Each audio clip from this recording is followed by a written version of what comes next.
Assalamualaikum warahmatullahi wabarakatuh. Perkenalkan, nama saya Nelly Retno Aini. Saya dari kelas 1B PIAUD, NIM 2092000050. Mata kuliah Bahasa Indonesia, dosen Vicky Nurmandasari.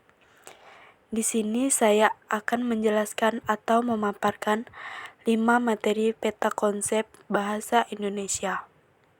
Baiklah, pada materi pertama, saya akan menjelaskan fungsi kedudukan bahasa Indonesia. Sejarah perkembangan fungsi kedudukan bahasa Indonesia.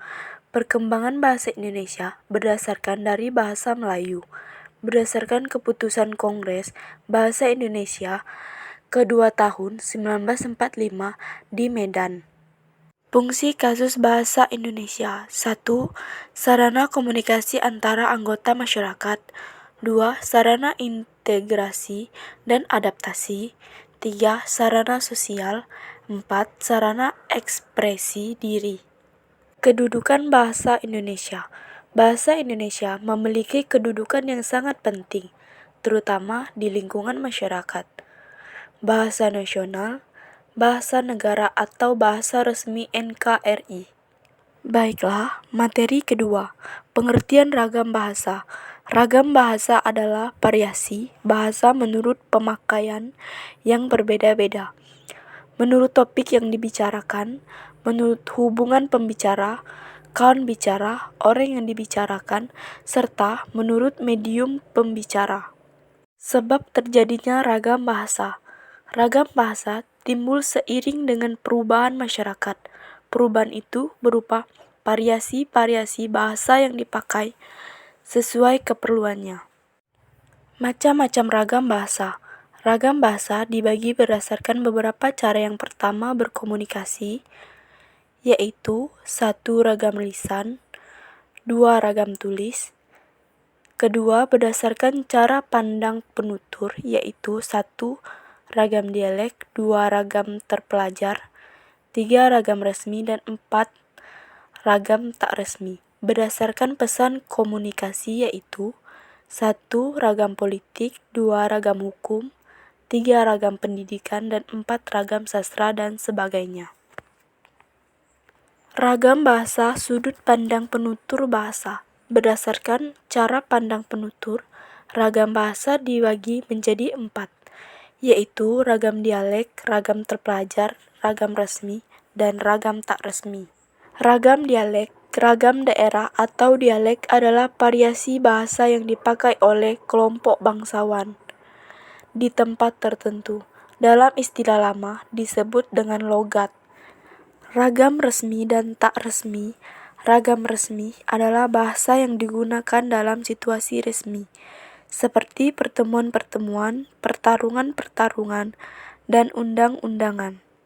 Sedangkan ragam tak resmi adalah bahasa yang digunakan dalam situasi tak resmi, seperti dalam pergaulan dan percakapan pribadi. Selanjutnya, materi ketiga mengenai peta konsep, pengertian, dan macam-macam ejaan. Ejaan merupakan sebuah ilmu yang mempelajari bagaimana ucapan atau apa yang dilisankan oleh seseorang ditulis dengan perantaran lambang-lambang atau gambar-gambar bunyi. Macam-macam ejaan menurut perkembangannya antara lain. 1. Ejaan Ophüsten 1901. 2. Ejaan Suewandi atau Ejaan Republik 1947. 3. Ejaan Pembaharuan Bahasa Indonesia atau Ejaan Prijono Katopo 1954. Ejaan Melindo Melayu Indonesia 1959.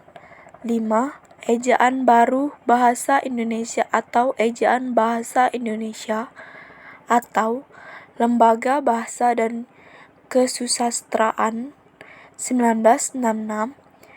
6. Ejaan Bahasa Indonesia yang disempurnakan atau EYD 1972. Perkembangan ejaan. Ejaan Obhuijsen 1901, Ejaan Obhuijsen didasarkan atas perkarsa pemerintah Hindia Belanda menugaskan Charles Adriaan van Obhuijsen untuk menuliskan bahasa Melayu. Tugas itu diselesaikannya pada tahun 1901 sejak permulaan usahanya pada tahun 1896. Ejaan baru bahasa Indonesia merupakan hasil dari usaha pembaharuan yang berdasarkan pada dasar pemikiran, kemajuan dan perkembangan ilmu pengetahuan. Ejaan yang disempurnakan secara definisi adalah sistem ejaan bahasa Indonesia yang didasarkan pada Keputusan Presiden Nomor 72 Tahun 1972 yang diresmikan pada tanggal 16 Agustus 1972 oleh Presiden Republik Indonesia. Penulisan huruf besar dan huruf kapital, awal kalimat dan huruf pertama, petikan langsung, nama pertama, nama dan lain-lainnya. Contoh, dia pergi ke pasar. Lanjut, materi keempat, pengertian diksi. Diksi dalam Kamus Besar Bahasa Indonesia diartikan sebagai pilihan kata yang tepat dan selaras dalam penggunaannya untuk menggunakan gagasan sehingga diperoleh efek tertentu seperti yang diharapkan. Jadi, diksi berhubungan dengan pengertian teknis dalam hal karang-mengarang, tulis-menulis, serta tutur sapa. Persyaratan diksi yang harus dipenuhi dalam memilih kata-kata, yaitu persyaratan ketetapan dan kesesuaian. Ada beberapa persyaratan diksi. A. Kaidah kelompok kata atau frasa. B. Kaidah makna kata. C. Kaidah lingkungan sosial. D. Kaidah karang-mengarang. Selanjutnya, materi terakhir. Pengertian kalimat efektif.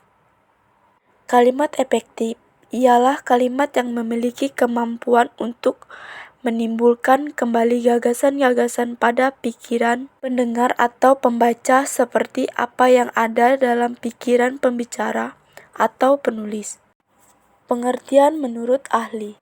Menurut Arifin, kalimat efektif adalah kalimat yang memenuhi kriteria jelas sesuai dengan kaidah, ringkasan, dan enak dibaca. Kalimat efektif.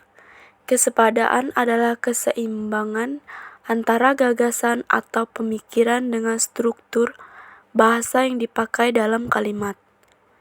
Kesepadaan dalam kalimat ini diperlihatkan dengan adanya kesatuan gagasan dan kesatuan pemikiran. Keparelaan bentuk. Kalimat efektif memiliki kesamaan bentuk kata yang digunakan dalam kalimat. Kecermatan. Yang dimaksud dengan kecermatan adalah cermat dan tepat dalam memilih kata, sehingga tidak menimbulkan keracunan dan makna garis.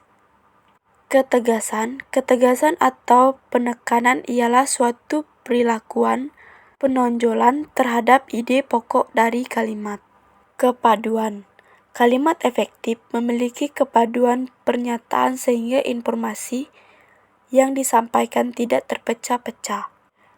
Kelogisan adalah ide yang ada dalam kalimat itu dapat diterima atau dimengerti oleh akal dan sesuai kaidah EBI. Baiklah, cuman itu yang dapat saya sampaikan. Lebih dan kurang saya mohon maaf. Saya akhiri. Wassalamualaikum warahmatullahi wabarakatuh.